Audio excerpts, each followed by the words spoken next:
Caitlin Clark's shot will come around, but she still makes winning plays. We saw that Sunday. Caitlin Clark breathed a sigh of relief when that first shot went in. It was the Indiana Fever's second possession of the game, and Clark was waiting on the wing. She watched as Aliyah Boston drove into the lane, then threw it to Lexie Hull. Dallas guard JJ Quinerly moved off Clark to help double-team Hull, who was in the corner. A rookie mistake. Hull threw it over to Clark, who was wide open. Dallas' Arik Ogunbowale moved over to try and get in Clark's orbit in time, but it was too late. Clark's 27-footer swished through the basket, and she sidestepped back on the fence, looking up to the ceiling in relief. It was, in some ways, a weight off her shoulders to see that first shot go in. Clark, who is known for her deep three-pointers and ability to take over any game beyond the arc at a moment's notice, has been struggling lately.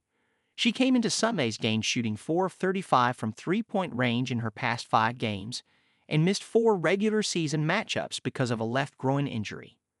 She still isn't fully back. She shot 4 of 12 from the field and 2 of 7 from three-point range against the Wings in a 102-83 win Sunday, lower than her usual splits. Still, she's seeing the light at the end of the tunnel. I still probably didn't shoot it as good as I would have liked, but I feel like it's coming, Clark said. Just trying to continue to get my legs under me.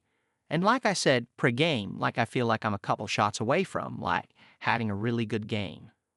She looked more like herself in other aspects of the court, too, evidenced by a heads-up play in the second quarter. Clark jumped up for a block on Quinerly under Dallas' basket, then lobbed it full court over to Sophie Cunningham, who was sprinting down the court. Cunningham grabbed the ball in the paint and went in for an easy layup, getting the crowd to its feet and forcing a timeout from Dallas. Clark finished the game with 13 assists, marking the 5th time in 13 games this season she's had a points-assists double-double. She had 4 other games with 9 assists and hasn't had a game with fewer than 6 assists this season.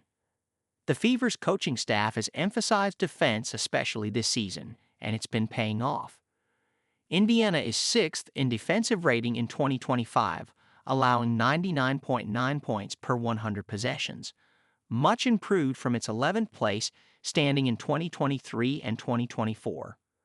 Clark's defense, too, has improved considerably this season.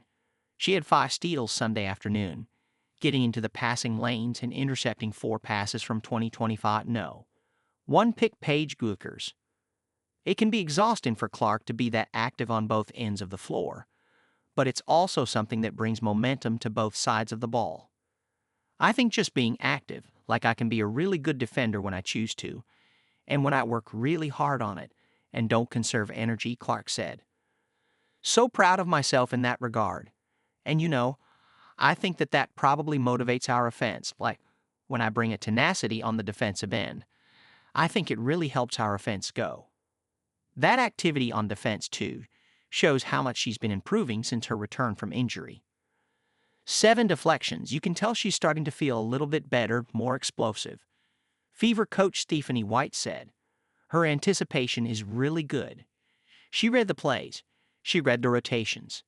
Did a really good job of getting a hand in the passing lane, staying disciplined to tip it so that she could go steal it. And that's what it's going to take from her, consistently. Clark has seen the frustrations of multiple injuries and shooting slumps firsthand, maybe for the first time in her career this season. Still, she continues to stay at the top of opposing scouting reports for a reason. She's always been a dangerous player, whether it's her playmaking, shooting, or newfound defensive ability.